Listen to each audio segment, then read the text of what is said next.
आज हम लोग वर्ग 16 के तत्व का जो कि रासायनिक गुण में हम लोग पढ़ रहे थे, रासायनिक गुण में हम लोगों ने पढ़ाई किया। आज हम लोग पढ़ेंगे अब हाइड्रोजन के प्रतिक्रियाशीलता, ऑक्सीजन के प्रतिक्रियाशीलता और हेलोजन के प्रतिक्रियाशीलता। इसके अलावा तुमको आज डाई ऑक्सीजन, ओजोन, ये सब जो यौगिक हैं इसके पढ़ने का हम लोग प्रयास करेंगे, देखते हैं कितना दूर तक हो पाता है। तो अपना जो है तुमको जो भी तुमको लेक्चर हैं सारे राइस्ट्रियल ऐप पर उपलब्ध हैं, जिसको प्ले स्टोर से तुम डाउनलोड कर सकते हो। और तुमको जो भी प्रॉब्लम है किसी को भी पढ़ने में, उस ऐप से तुमको जो है बोर्ड के लिए नोट्स या इंजीनियरिंग मेडिकल इन सब की तैयारी, हिंदी मीडियम और इंग्लिश मीडियम दोनों में लेक्चर उपलब्ध हैं, नोट्स भी उपलब्ध हैं। तो तुम उसके लिए संपर्क कर सकते हो राइस्ट्रियल ऐप पर। और आज हम लोग पढ़ते हैं वर्ग 16 के तत्व का हाइड्रोजन के प्रति क्रियाशीलता। तो पहला लिखेंगे वर्ग 16 के तत्व,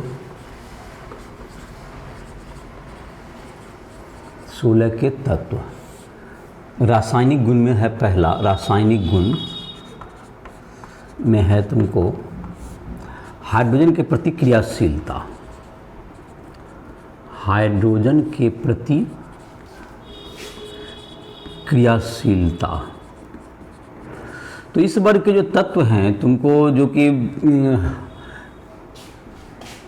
तो हाइड्राइड जो बनाएंगे तो H2O, H2S, तो H2E नाम के बनाएंगे, H2SE, H2TE, H2PO। तो वर्ग 16 के तत्व का, वर्ग 16 के तत्व के सामान्य हाइड्राइड का सूत्र, सामान्य हाइड्राइड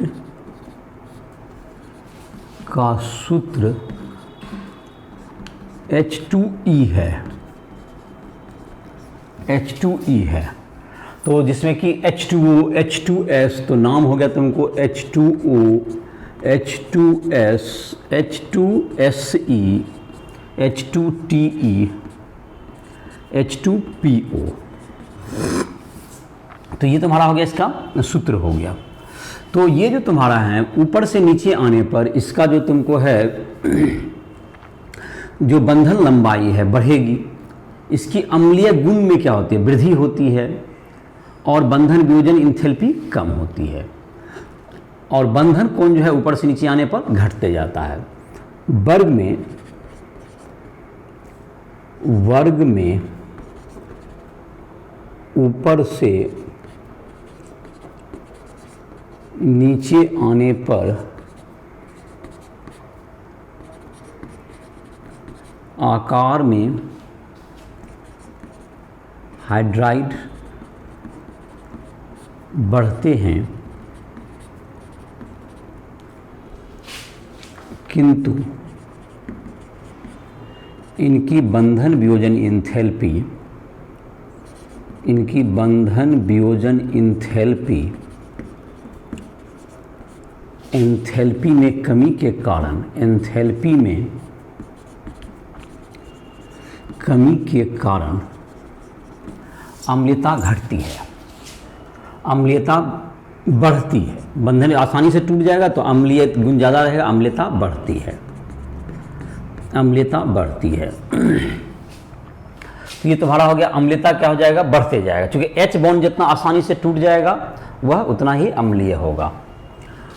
विद्युत ऋणात्मकता में कमी होने के कारण, विद्युत ऋणात्मकता में कमी होने के कारण, विद्युत ऋणात्मकता में कमी होने के कारण, कमी होने के कारण बंधन कोण कम होता है, कम हो जाता है, कम हो जाता है, बंधन कोण कम हो जाता है। ये बात है, क्योंकि तुमको जैसे जैसे बंधन कोण जहाँ तक है, ऑक्सीजन का देखो यहाँ पर लोन पेयर होता है, इसका आकृति देखो क्या होगा, ये H दो बंधन पेयर हो गया H, और तुमको यहाँ पर लोन पेयर हो गए दो, एक इधर की तरफ और एक इधर की तरफ लोन पेयर हो गए। तो ये तुमको चतुष्फलकीय ज्यामिति होगी। और तुमको ये बेंट शेप का हो गया, तो ये तुमको होता है 104 डिग्री के आसपास होता है, 104 डिग्री। और घटते घटते जैसे कि H2O हो गया तुमको, H2S में तुमको और कम हो जाएगा 92 डिग्री के आसपास, और इस ढंग से ये कम होते जाएगा, बंधन कोण नीचे जाने पर कम होते जाएगा। और इसका जो कि तुमको अम्लीय गुण है तुमको क्या हो जाएगा, इसका बढ़ते जाता है। और जैसे जैसे तुमको इसका बंधन वियोजन इंथैल्पी जो धीरे धीरे आसान हो जाता है बंधन टूटना, और इसलिए क्या हो जाएगा तुमको ये अम्लीय गुण प्रदर्शित ज़्यादा करेगा, और अम्लीयता इसकी बढ़ते जाएगी। अम्लीयता बढ़ते जाएगी तो उसका जो वियोजन का जो गुणांक होता है, जो कि Ka जिसको कहते हैं हम लोग, Ka जो वियोजन गुणांक का मान ऊपर से नीचे बढ़ेगा और pKa का मान घटेगा। अम्लीयता बढ़ने पर Ka का मान बढ़ता है, अम्लीयता बढ़ने पर Ka का मान बढ़ता है और pKa का मान घटता है। तो ये तुमको ये हो गई इसका तुमको वर्ग 16 के तत्व का हाइड्राइड का कुछ गुण हो गया। और ये जो गुण हो गया तुमको, इसके बाद है तुमको ऑक्सीजन के प्रति क्रियाशीलता। नंबर 2 में है ऑक्सीजन के प्रति क्रियाशीलता। तो वर्ग जो तुमको है जो 16 के तत्व हैं वो EO2, वर्ग 16 के तत्व EO2 जैसे कि EO2 एवं EO3 प्रकार के ऑक्साइड बनाते हैं, ऑक्साइड बनाते हैं, दोनों तरह के बनाएंगे। और जाहिर है कि EO2 तुमको जो है ज़्यादा क्या होगा तुमको, EO2 जैसे ऑक्सीजन तो सिर्फ EO2 बनाता है, EO3 नहीं बनाएगा, क्योंकि ऑक्सीजन में OO2 मतलब दैट इज ओजोन होता है एक, और EO3 नाम का वो नहीं बनाएगा, बाकी सब लोग बनाते हैं। जैसे SO2 SO3 दोनों होता है, उसी तरह से ये भी बनाते हैं। तो ये जो तुम्हारा हो गया जो कि EO2 एवं EO3 जो होते हैं ज़्यादा सहसंयोजक और ज़्यादा अम्लीय प्रकृति के होते हैं। EO3 EO2 की तुलना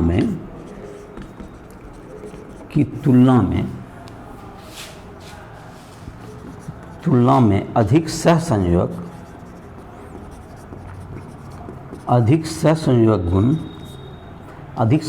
एवं अधिक अम्लीय होता है, अधिक सहसंयोजक एवं अधिक अम्लीय होता है। अम्लीय भी गुण इसमें अधिक होगा और सहसंयोजक गुण भी इसमें अधिक होता है। जहाँ तक कि तुमको बात रहा अम्लीयता, अगर ऊपर से वर्ग में ऊपर से नीचे आएंगे तो ऑक्साइड का मतलब क्या होता है, पहले तो अधातु रहता है, और धातु के ऑक्साइड क्या होते हैं, सामान्यतः अम्लीय होते हैं।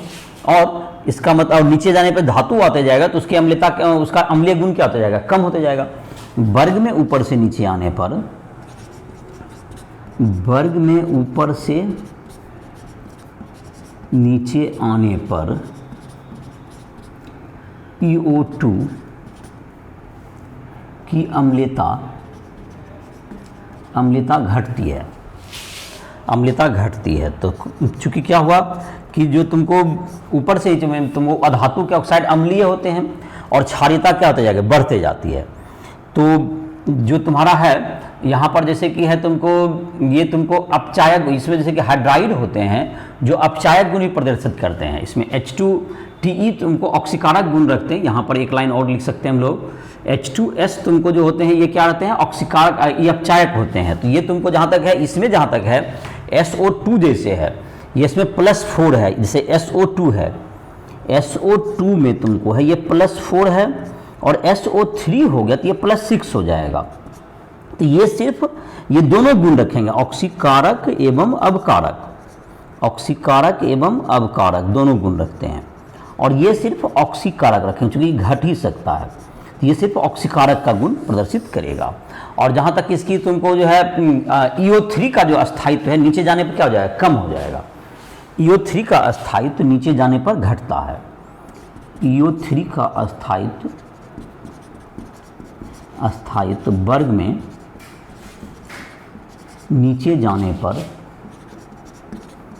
कम हो जाती है, कम हो जाती है।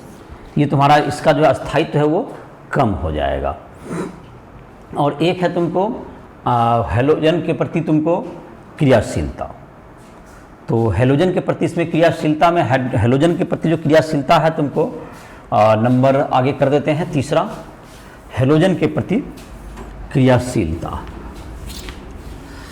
तो हेलोजन के प्रतिक्रियाशीलता में तुम्हारा हो गया कि हेलोजन जो तुम्हारे होते हैं, इसका जो कि इस वर्ग के जो तत्व हैं, तो हेलोजन के साथ तुमको बनाते हैं SF4, जैसे कि ये तुमको फेमस यौगिक हैं। S में जो 4 ऑक्सीकरण अवस्था में बनाता ही है, उसके बाद 6 में भी ये तुमको यौगिक का निर्माण करते हैं, लेकिन जो 6 में फ्लोराइड ज़्यादा अस्थायी होता है, बाकी सब तो कम अस्थायी होते हैं। उसके अलावा मोनोहेलाइड भी होता है, जैसे कि जो कि डाइमर के रूप में रहता है, दो अणु जुट करके रहते हैं, HCl जैसे है, तो वो H2Cl2 के रूप में रहेगा। तो इस तरह से तुमको मोनोहेलाइड हो गया, और 4 में तुम रहते हैं, 4 ऑक्सीकरण अवस्था में और 6 ऑक्सीकरण अवस्था में, ये तुमको हाइड्राइड का निर्माण, हेलाइड का निर्माण करेंगे। तीसरा नंबर लिखते हैं हैलोजन के प्रति क्रियाशीलता। तो हैलोजन के प्रति जो क्रियाशीलता होगा, उसमें तुमको हेलोजन के साथ जो प्रतिक्रिया करके यह तुमको बहुत प्रकार के जो कि तुम्हारे मोनोहेलाइड तुमको बनाएंगे। मोनोहेलाइड में तुमको ये तुमको जैसे कि H2Cl2, Fe2Cl2, Te2Cl2, ये सब तुमको कॉमन हेलाइड होंगे, जो कि डिस्प्रपोर्शनेट रिएक्शन करके तुमको +1 ऑक्सीकरण अवस्था में, +4 में, तो लिख लेते हैं इसको। तीसरा नंबर हेलोजन के प्रति क्रियाशीलता। हेलोजन के प्रति क्रियाशीलता वर्ग 16 के तत्व, वर्ग 16 के तत्व E2X2 मतलब एक ऑक्सीजन अवस्था में, EX4, EX6 प्रकार के हेलाइड बनाते हैं, और हेलाइड बनाते हैं, X बराबर हेलोजन हो गया, हेलाइड बनाते हैं, जिसमें जहाँ तक कि है E2Cl2 है तुमको, जैसे कि H2Cl2, H2 ये डाइमर के रूप में रहेगा, H2Cl2। और जहाँ तक कि वो ऑक्सीजन की बात है, तो ऑक्सीजन तो तुमको कौन प्रकार के बनाएंगे, ऑक्सीजन सिर्फ एक ही प्रकार का बनाता है, फ्लोरीन के साथ बनाता है OF2, या Cl के साथ भी बनाएगा, O तो तुमको बनाएगा OF2 और O2F2, जिसका कि +1 ऑक्सीकरण अवस्था और +2 ऑक्सीकरण अवस्था रहता है। और तुमको सल्फर का जैसे लिख रहे थे H2Cl2, Se2Cl2, Te2Cl2, ये सब तुमको +1 ऑक्सीकरण अवस्था में पाए जाने वाले क्या हो गए, हाइलाइड हो गए, +1 है। और ये तुमको ये और मोनोहेलाइड का नाम हुआ ये मोनोहेलाइड, असमानुपातन अभिक्रिया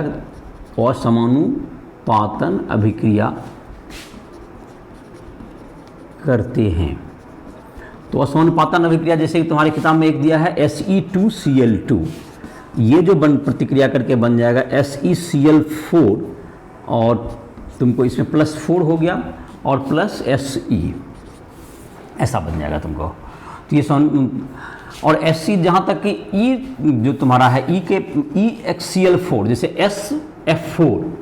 SF4, इसका जो आकृति होगा SF4 देखें, और SF6 जैसे है, SF4 जैसे 4 में हो गया, तो S के पास क्या होगा, तुमको 4 लोन बंधन पेयर हैं, तो ये तुमको क्या होगा, 4 तुमको ये तुमको बनाएंगे सीसॉ टाइप का ज्योमेट्री बनाएंगे। तो ये जो तुमको 4 को बॉन्ड पेयर हो जाएगा, SF4 है, F फ्लोरीन, SF4 भी है और एक लोन पेयर भी है। तो ये लोन पेयर भी रहता है एक, तुमको 4 तो हो गया फ्लोरीन का ही, और एक लोन पेयर भी होता है इसके पास। तो इन सबों को मिला करके इसकी जो ज्यामिति होगी, तुमको क्या होगा, 4 तो एक प्लेन में रहेगा और एक ऊपर की ओर रहेगा। तो ये तुमको ज्यामिति को कहते हैं हम लोग सीसॉ ज्यामिति। इसका जो ज्यामिति होता है इसको हम लोग सीसॉ ज्यामिति कहते हैं। इसकी ज्यामिति जो होती है आकार, ज्यामितीय आकार को कहते हैं हम लोग सीसॉ आकार का। सीसॉ देखते हो जो कि तुमको उसमें जो खेलते होगे जाकर के, जैसे कि यहाँ रहता है, जैसे एक देखा होगा तुम बहुत जगह पे स्टैंड बना होता है, जिसमें दो इधर से भी रहता हुआ दिया हुआ और इस साइड से भी रहेगा एक, तुमको इस ढंग से ऐसे जो आकृति बना हुआ है, जिसमें कि तुमको देखते हो बच्चा तुमको इधर से उधर जैसे इस पर उस पर बैठ के ऊपर नीचे करता है, एक इधर नीचे दबता है एक ऊपर जाता है, इस ढंग से क्या करते रहता है। इसी तरह का जो ज्यामिति है इसको हम लोग क्या कहते हैं, सीसॉ ज्यामिति कहते हैं। तो इसी तरह की ज्यामिति में ये पाया जाता है। और जहाँ तक हेक्साफ्लोराइड में है SF6, SF6, तो SF6 में क्या होगा तुमको, इसमें तो अब लोन पेयर नहीं बचेगा, SF6 तो 6 हो जाएगा सिंगल बॉन्ड से F6। तो इसका जो ज्यामिति होगा कैसा होता है, अष्टफलकीय, इसकी ज्यामिति होगी अष्टफलकीय, अष्टफलकीय ज्यामिति होगी इसकी। तो ये तुम्हारा इसका ज्यामिति होगा अष्टफलकीय। और बाकी तुमको ज़्यादा अस्थाई नहीं होते हैं इसके, जो कि तुमको फ्लोराइड के अलावा फ्लोराइड 6 में बहुत कम यौगिक अस्थाई होते हैं। अष्टफलकीय ज्यामिति इसलिए होगा कि तुमको 4, तो कैसे रहेगा अष्टफलकीय ज्यामिति कैसा होता है, 4 तुमको जो फ्लोराइन होगा ये तुमको इस ढंग से फैलेगा, ये वर्ग टाइप का यहाँ बना लेगा एक प्लेन में ये क्या बनाएगा, वर्ग टाइप का बनाएगा इस ढंग से। और एक तुमको जो है एक ऊपर रहेगा, एक नीचे रहेगा, तो ये अष्टफलक हो गया तुमको। 8 फलक का जैसे 4 इधर 4 प्लेन में 90 डिग्री पर, और एक ऊपर और एक नीचे, तो इस ढंग की ज्यामिति क्या कहते हैं हम लोग, अष्टफलक है। ये तुमको 4 प्लेन में बना रहे, 90 डिग्री पर रहेंगे सारे पेन, और ये तुमको एक पेन ऊपर एक पेन ऊपर, तो सारे कोण 90 डिग्री होते हैं। इसको हम लोग कहते हैं अष्टफलकीय ज्यामिति। और तुमको अष्टफलकीय ज्यामिति में ये तुमको सिचुएटेड रहते हैं SF6 वाले, क्योंकि इसमें कोई लोन पेयर नहीं बचा, और इसमें एक लोन पेयर है, तो इसको चतुष्फलकीय पिरामिडीय कह सकते हैं। इसको चतुष्फलक में एक पिरामिड के रूप में ये रहेगा। और जहाँ तक कि एक तुमको क्वेश्चन है तुमको एनसीईआरटी में, जो हमारा जो एग्जाम्पल 7.10 है शायद, इसके बाद कितना 7.10 है तुमको कि H2O तुमको पाया जाता है जल, H2O तुमको द्रव के रूप में पाया जाता है, जबकि H2S गैस के रूप में पाया जाता है। ऐसा क्यों सर, यही क्वेश्चन है ना, क्या है क्वेश्चन, H2O द्रव के रूप में पाया जाता है और H2S गैस के रूप में मिला।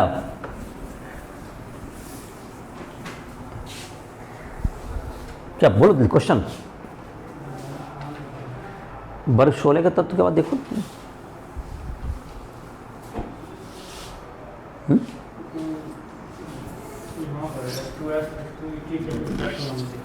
H2S अम्लीय गुण पर है।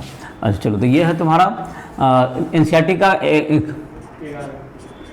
एनसीईआरटी उदाहरण 7.11 है यहाँ पर। तो 7.11 में ये कहा जा रहा है H2O बोला ना, H2SE की अपेक्षा कम अम्लीय होता है। ये कम अम्लीय होता है, ऐसा क्यों? H2TE H2SE जिसमें भी कह दें, H2S H2TE से कम अम्लीय होता है। तो जैसे कि तुमको क्या होता है, जैसे कि oxygen, sulphur, selenium, tellurium, polonium, ऐसा होता है। तो ऊपर से नीचे आने पर, जैसा कि बताए थे हाइड्राइड में बंधन वियोजन इंथैल्पी क्या होती है, अभी बता रहे थे कि बंधन वियोजन इंथैल्पी घटती है। तो बंधन वियोजन इंथैल्पी जब घटेगी, तो जैसे H2S से तुमको H+ निकलना है, तो H+ प्लस HS माइनस बनेगा। ये जितना अधिक H+ देगा उतना अधिक अम्लीय होगा, और H2TE जब टूटेगा ये बनेगा H+ प्लस HTE माइनस, ऐसा बनेगा। तो जिसका बंधन वियोजन इंथैल्पी, बंधन को तोड़ना जिसका आसान होगा, वह आसानी से क्या देगा, H+ देगा। तो चूंकि H2TE की बंधन वियोजन इंथैल्पी H2S से क्या है, कम है। चूंकि H2TE की बंधन वियोजन इंथैल्पी H2S से कम है, अतः H+ इसको तोड़ना आसान है, और इसलिए यह अधिक अम्लीय होगा। तो क्या हुआ, इसका क्वेश्चन का आंसर समझ में आ गया होगा कि H2 बंधन जितना आसानी से टूटेगा उतना ही आसानी से वह H+ दे सकता है, और H2S से का बंधन वियोजन इंथैल्पी क्या है, तुमको बंधन को तोड़ने में अधिक ऊर्जा लगती है, और H2TE में कम ऊर्जा लगती है। तो ऑफ कोर्स कौन ज़्यादा आसानी से टूट जाएगा, H2TE। जब H2TE आसानी से टूट जाएगा तो उसकी अम्लता भी क्या होगी, अधिक होगी। तो ये तुम्हारा था जो कि एनसीईआरटी का उदाहरण 7.11 था। अब है इसके बाद तुमको है ऑक्सीजन, डाइऑक्सीजन के बारे में हम लोग पढ़ेंगे। तो डाइऑक्सीजन के बारे में पढ़ेंगे, इसमें तुमको देखते हैं डाइऑक्सीजन तुम्हारा जो है एक गैस है, जो हम लोग O2 गैस जो कि हवा में पाया जाता है, तुमको जिसको हम लोग कहते हैं तो ऑक्सीजन गैस भी कहते हैं, या डाइऑक्सीजन O2 है 2, तो उसको हम लोग एनसीईआरटी बुक में उसको डाइऑक्सिन गैस भी लिखा हुआ है, उसका उसी का नाम। तो O2 गैस के कुछ बनाने के क्या विधियां हैं, औद्योगिक रूप से कैसे बना सकते हैं, प्रयोगशाला में कैसे बना सकते हैं, तो इन सब की विरचन को विधि पढ़ेंगे, फिर उसके भौतिक और रासायनिक गुण को देखेंगे और उसके उपयोग को भी देखेंगे।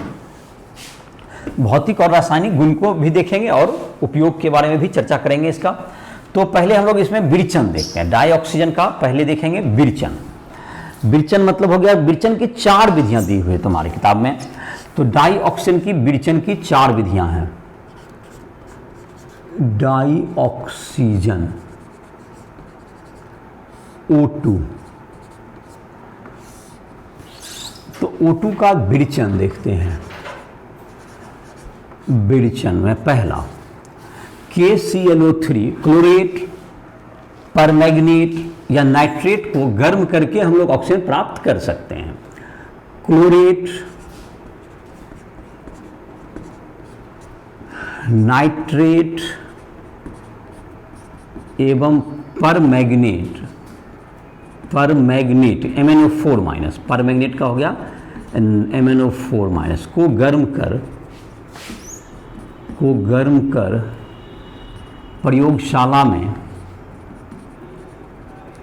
प्रयोगशाला में O2 प्राप्त किया जा सकता है। इन सबको प्रयोगशाला में आसानी से गर्म करके प्राप्त कर सकते हो।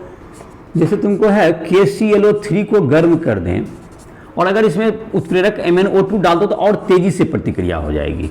अगर नहीं भी डालोगे तो भी प्रतिक्रिया ये हो जाती है, गर्म करने पर ताप ज़्यादा लगेगा खाली। तो 2KCl + 3O2 ये तुमको गैस मिल जाएगा। नाइट्रेट को अगर कहें तो NaNO3 को हिट कर दें। अगर इसको हिट कर देंगे तो NaNO2 और प्लस क्या बन जाएगा, ये O2, ये तुमको निकल जाएगा। तो ये भी तुमको गैस के रूप में निकल जाता है। ये तुमको इसी ढंग से तुमको और भी चीज़ को हिट करके प्रयोगशाला में क्या कर सकते हैं हम लोग, जैसे ऑक्साइड्स वगैरह हैं कुछ जो कि कम आसानी से वियोजित हो सकते हैं, उससे भी हम लोग प्राप्त कर सकते हैं।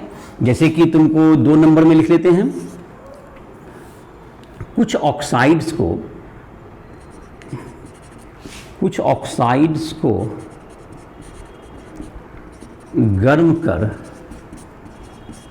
गर्म कर ऑक्सीजन प्राप्त किया जा सकता है। जैसे कि तुमको Ag2O है, ये तुमको इतना अस्थाई नहीं होता, ये तुमको Ag + O2 में टूट जाएगा। जैसे अब Na2O को तोड़ना चाहो तो वो नहीं टूट पाएगा, वो काफ़ी अस्थाई होता है, तो उसको तोड़ना काफ़ी कठिन हो जाएगा तुमको। Ag2O से Ag + O2 बन जाएगा। जैसे तुमको Pb3O4 है, इससे तुमको PbO+ क्या बन जाएगा, तुमको O2 बन सकता है। HgO है, ये सब ज़्यादा स्टेबल नहीं होते हैं, तो Hg+ क्या बन जाएगा, ये O2 हो जाएगा। जो कम अस्थाई ऑक्साइड हैं जैसे PbO2 है, तो PbO2 से भी क्या करेंगे, PbO+ O2 बन सकता है। तो ये सब तुमको जो ऑक्साइड है ये सब कम अस्थाई हैं, तो इसको हिट करके क्या किया जा सकता है, हम लोग ऑक्सीजन गैस प्राप्त कर सकते हैं। तो तीसरा नंबर तुम कह सकते हो कि जब H2O2 को जब हम लोग धातु की उपस्थिति में क्या करते हैं, हम लोग यहाँ पर लिख देते हैं इसको इधर की तरफ, H2O2 को धातु या MnO2 की उपस्थिति में गर्म करने पर O2 प्राप्त होता है। जैसे H2O2 को गर्म कर दो, आसानी से तुमको हिट या MnO2 वगैरह डाल दोगे तो और आसानी से हो जाएगा। तो इससे बनेगा H2O, 2H2O इससे हो जाएगा + O2, ऐसा हो जाएगा। ये तुमको तीसरा विधि होगा। चौथा विधि कह सकते हो, हवा जैसे है, तुमको हवा में तो ऑक्सीजन है ही, अगर उसमें से हवा में से अन्य गैस को हम लोग अलग कर पाएँ तो हम लोग को क्या मिल जाएगा, O2 मिल जाएगा। तो इसको O2 को प्राप्त करने के लिए क्या करते हैं, पहले CO2 को KOH से, CO2 को किससे अवशोषित करना, CO2 का अवशोषक कौन हो गया, हवा में CO2 जो उसका अवशोषक, उसको अवशोषित कर लो KOH से। H2O का अवशोषक, H2O जो नमी है तुमको, इसको अवशोषण कर लो।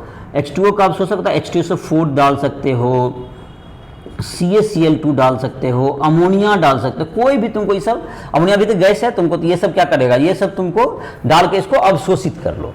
तो अब बच गया तुमको मुख्यतः जो कण बच जाएगा H2 और O2 और N2 बच जाएगा। बाकी बचे N2 एवं O2 को द्रवीभूत कर उन्हें अलग कर लिया जाता है। तो इस तरह से क्या होगा तुमको, ये औद्योगिक स्तर पर गया, औद्योगिक उत्पादन, ये बहुत लार्ज स्केल पर इसी विधि से बनाया जाता है। औद्योगिक उत्पादन ये हुआ। औद्योगिक रूप से जब ज़्यादा मात्रा में बनाना है तो वायु से क्या कर लीजिए, ऑक्सीजन बना लीजिए। हवा में ऑक्सीजन है ही, तुमको उसके द्वारा इसको बना सकते हैं हम लोग। तो ये तुम्हारा हो गया, इसका बनाने का विधि हो गया विरचन। O2 का जहाँ तक कि गुण की बात है, O2 तुमको जहाँ तक पता ही है रंगहीन, गंधहीन और स्वादहीन गैस है। यह तुमको क्या है, तुमको इसका कोई रंग नहीं होता और इसका कोई गंध भी नहीं है, स्वाद भी नहीं होता है।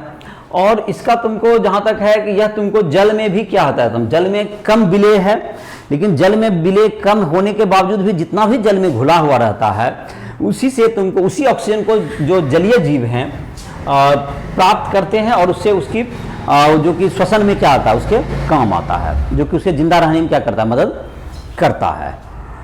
इसके अलावा O2 का जहाँ तक एक गुण है, O2 में सभी युग्मित इलेक्ट्रॉन होने के बावजूद भी O2 में तुमको लगता है कि इसमें पेयर्ड इलेक्ट्रॉन सारे होंगे, लेकिन इसमें जो है तुमको 2 अनपेयर्ड इलेक्ट्रॉन होते हैं। इस कारण से यह तुमको अनुचुंबकीय गुण प्रदर्शित करता है। तो यह भी इसके गुण में आता है कि O2 कैसा गुण प्रदर्शित करता है, अनुचुंबकीय गुण प्रदर्शित करेगा। तो इसके गुण पे आते हैं। इसको भौतिक गुण लिख लो पहला। भौतिक गुण यह रंगहीन, गंधहीन एवं स्वादहीन गैस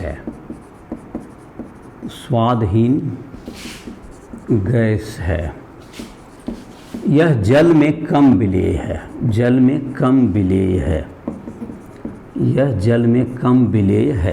जल में ज़्यादा नहीं घुलता है और जल में कम विलेय है। और ये तुमको इसका तुमको जाहिर है कि यह जलने में क्या करती है, मदद करती है।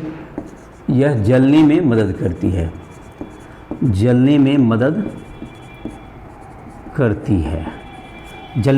करेगी। यह अनुचुंबकीय गुण प्रदर्शित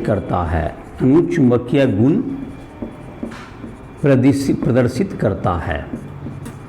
जिसका देखोगे तुमको, इसका जो है तुमको इसमें 2 अनपेयर्ड इलेक्ट्रॉन होते हैं, इसलिए अनुचुंबकीय गुण प्रदर्शित करेगा। ये तुम्हारा हो गया। रासायनिक गुण में जहाँ तक देखें, रासायनिक प्रतिक्रिया में तो ऑक्सीजन तुमको क्या करता है, ऑक्सीजन किसी भी धातु से, बहुत से जो कि कम ही धातु हैं जिससे प्रतिक्रिया नहीं कर, जो अक्रियाशील गैस धातु हैं, जैसे कि सिल्वर हैं, तुमको गोल्ड है, इन सबों को छोड़ दें, प्लेटिनम। इसके अलावा अन्य धातु हो या अक्रिय गैस जो कि उत्कृष्ट गैस जो कि helium, neon, argon, krypton, xenon, radon, ये सब हैं। इसके अलावा लगभग हर धातु अधातु से क्या करता है, यह प्रतिक्रिया करके ऑक्साइड का निर्माण करता है। तो लिख देते हैं, कुछ कम क्रियाशील तत्वों को छोड़कर बाकी सबों के साथ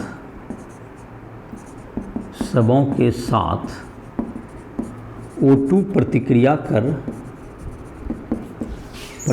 कर ऑक्साइड बनाता है। तो ऑक्साइड तो काफ़ी हैं, जैसे कि मानते हैं, कुछ उदाहरण दे देते हैं। जैसे कैल्शियम है, तो कैल्शियम का, अगर कैल्शियम को जब ऑक्सीजन से रिएक्शन कराएं तो क्या बन जाएगा, CO बन जाता है, कैल्शियम ऑक्साइड। एल्यूमिनियम का जैसे 2 भेद संयोजकता का था, Al + O2 से क्या बन जाएगा, Al2O3 बनेगा। सोडियम का है, तो सोडियम भी जल जाता है जल में, तो Na2O धातु के साथ ये सब हो गया। इसे बहुत से उदाहरण दिए जा सकते हैं।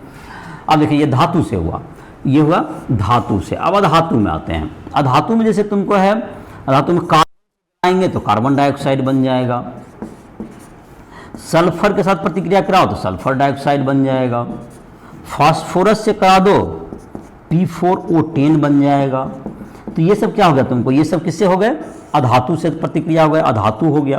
कुछ यौगिक जैसे देखते हैं। अब कुछ यौगिक में तुमको जैसे कि देखते हैं, जैसे कि तुमको जलने में मदद करता है, जैसे बोलते हैं ईंधन को जलाने में भी ये मदद करता है। ईंधन को जलाने में ईंधन को जलाने में, तो ईंधन कोई भी ईंधन है, जैसे कि तुमको एक CH4 है, नेचुरल गैस जो होता है, प्राकृतिक गैस, इसको जलाएंगे तो क्या बन जाएगा, कभी भी हाइड्रोकार्बन CO2 और H2O भी देता है। ये तुम्हारे घर में LPG गैस है, C4H10 प्लस O2 से बन गया CO2 प्लस H2O। अब तो तुमको ये PNG गैस भी घर में सप्लाई होने जा रहा है, ये तुमको ज़्यादा घर घर सप्लाई हो रहा है, दैट इज कॉल्ड PNG। ये LPG गैस हुआ, PNG गैस जो आ रहा है, पाइप नेचुरल गैस, जो कि हवा, अब तुमको घर में ही कनेक्शन दिया जाएगा, जो कि CH4 रहेगा तुम्हारा प्राकृतिक गैस में, और घर में ही पाइप से कनेक्शन आएगा, सिलेंडर से लाने की जरूरत नहीं पड़ेगी। ये जो LPG गैस हम लोग सिलेंडर से लाते हैं, ये अब जो है पाइप नेचुरल गैस कहाँ से आ जाएगा, तुमको नेचुरल गैस तुम्हारा CH4 घर घर ही सप्लाई किया जाएगा। जैसे बिजली का बिल आता है उसी ढंग से मीटर तुम्हारा लगा हुआ रहेगा, जितना गैस खपत करोगे उसके आधार पर तुम्हारा कनेक्शन चलेगा। तो ये तुम्हारा हो गया ऑक्साइड। दूसरा है तुमको कुछ यौगिक, जैसे है तुमको यौगिक से प्रतिक्रिया जैसे दिखाते हैं, जैसे ZNS है, तो इसको अगर O2 से गर्म करेंगे क्या बनेगा, ZnO प्लस SO2 बनेगा, SO2। तो ये तुम्हारा जैसे कि कोई भी अब तुम्हारा है Cu या PBS है, PBS प्लस O2 से क्या बनेगा, PbO प्लस SO2 बन जाएगा। कॉपर सल्फाइड है, कॉपर पायराइट जिसको कहते हो, इससे बन जाएगा Cu2O प्लस SO2। तो ये तुमको बहुत से रेंज से सबसे क्या करते हैं, प्रतिक्रिया करते हैं, और काफ़ी अधिक क्रियाशील भी होता है। ऑक्सीजन बहुत से धातुओं से प्रतिक्रिया करते हैं, उसके बावजूद भी वायुमंडल में अधिक मात्रा में अभी भी 21% करीब आयतन के विचार से हैं। तो ये तुम्हारा हुआ ऑक्सीजन के गुण हो गए। ऑक्सीजन के गुण के बाद ऑक्सीजन का उपयोग है। ऑक्सीजन का जहाँ तक उपयोग की बात है, तो ऑक्सीजन का तो सर्वाधिक उपयोग हम लोग देखते ही हैं, क्या चीज़ में है, सांस लेने में उपयोग है ही सबसे अधिक, जो कि जीवन के लिए सबसे आवश्यक है। सांस लेने में तुमको जीवन के लिए सबसे आवश्यक है ऑक्सीजन, उसी से हमारे बॉडी का प्रक्रिया तय होता है। सांस लेने में। दूसरा, ईंधन को जलाने में ऑक्सीजन का उपयोग। ईंधन को हम लोग, अगर ऑक्सीजन नहीं होगा तो अलग ऑक्सीकारक की जरूरत पड़ जाती है, जैसे रॉकेट फ्यूल में है। रॉकेट में जैसे कि नाइट्रिक अम्ल का जरूरत पड़ता है, उसको ऑक्सीकारक रूप में देना पड़ता है, नहीं है तुमको वहाँ पर ऑक्सीजन। तो उपयोग देखें इसका, जैसे उपयोग तो सबसे पहला श्वसन में, जिसके बिना जिंदगी संभव नहीं है, श्वसन में। दूसरा, ईंधन को जलाने में, ये तुमको काफ़ी प्रमुख भूमिका निभाता है सब जगह। ईंधन को जलाने में इसी का काम, O2 के बिना कोई ईंधन नहीं जलेगा। तीसरा तुमको है, तुमको जहाँ तक है, तुमको ऑक्सीजन सिलेंडर के रूप में भी हम लोग लेते हैं। ऑक्सीजन का प्रयोग क्या किस रूप में करते हैं, जिनको अस्पताल,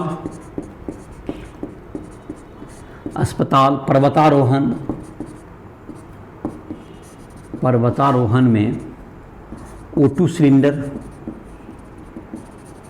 O2 का सिलेंडर का जरूरत पड़ता है।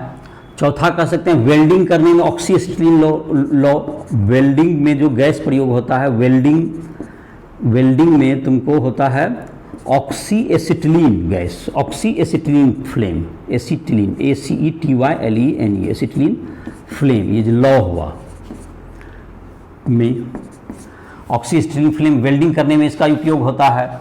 और तुमको जैसे तुमको है बहुत जगह पे तुमको रॉकेट ईंधन के रूप में भी इसका प्रयोग किया जाता है। द्रव नाइट्रोजन, रॉकेट ईंधन के रूप में, द्रव ऑक्सीजन, द्रव O2 के रूप में। तो ये सब इसके उपयोग हो गए। तो ये तुम्हारा हो गया मतलब ऑक्सीजन का उपयोग हो गया। अब है तुमको इसके बाद है कुछ ऑक्साइड्स हैं, जो सामान्य ऑक्साइड्स हैं, ओजोन है इस चैप्टर में, और तुमको बच गए हैं, तुमको कहते हैं सल्फर के यौगिक हैं। तो इस लेक्चर को इसी में समाप्त करते हैं। तुमको जिस स्टूडेंट को नोट्स वगैरह चाहिए या इंजीनियरिंग मेडिकल की तैयारी करना चाहते हो, तो राइसुल ऐप को प्ले स्टोर से डाउनलोड करके इसको कर सकते हो। उसमें हिंदी मीडियम में हमारे, हिंदी और इंग्लिश दोनों मीडियम में हमारे नोट्स, इंग्लिश और हिंदी मीडियम में लेक्चर, और तुमको सारे जो कि क्वेश्चंस वगैरह मिल जाएंगे। तो इसी के साथ इस लेक्चर को समाप्त कर रहे हैं।